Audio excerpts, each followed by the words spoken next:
Rahmatullahi wa barakatuh. Il est recommandé pendant le mois de Ramadan de s'adonner aux prières nocturnes qu'on appelle les tarawih, qui sont des prières surérogatoires. C'est bien de les faire à la mosquée en groupe, et si on ne peut pas, on les fait chez soi. Mais je voudrais quand même souligner ici la nécessité, pendant le mois de Ramadan, de respecter le voisinage. Lorsqu'on va à la mosquée, surtout la nuit. Vous savez que la nuit, les bruits, les nuisances se ressentent de manière beaucoup plus intense, puisque normalement c'est le calme.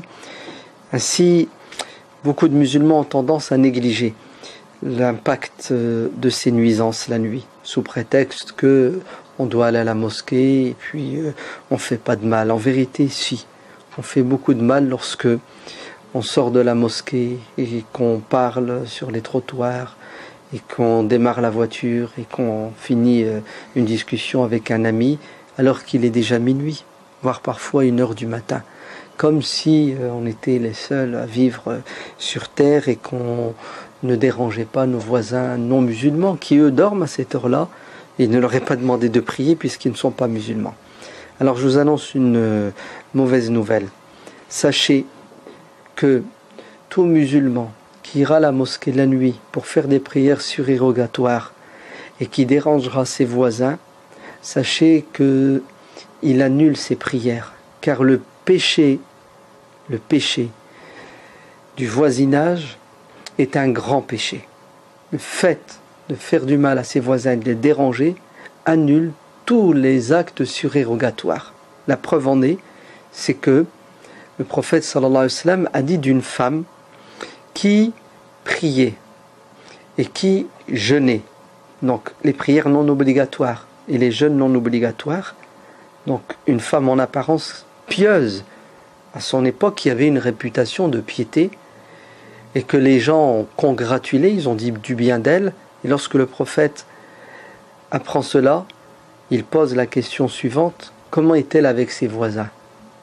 Et ils ont tous dit à l'unanimité qu'elle est désagréable avec ses voisins. Tous ses voisins la détestent tellement elle est mauvaise. Et le prophète a dit: La khayra fiha hiya finnar. Point de bien en elle, elle ira en enfer. Donc vous voyez que les actes rituels, tels les prières ou les jeûnes, ne peuvent pas être considérés comme des actes de piété qui nous rapprochent de Dieu si, en parallèle, nous commettons un péché grave qui s'appelle déranger les voisins.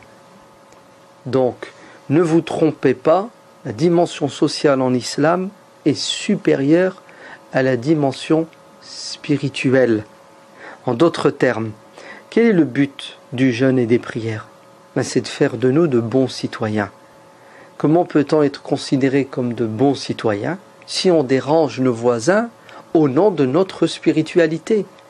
Il y a une dimension verticale qui doit nous rapprocher de Dieu et une dimension horizontale qui doit nous rapprocher des créatures de Dieu.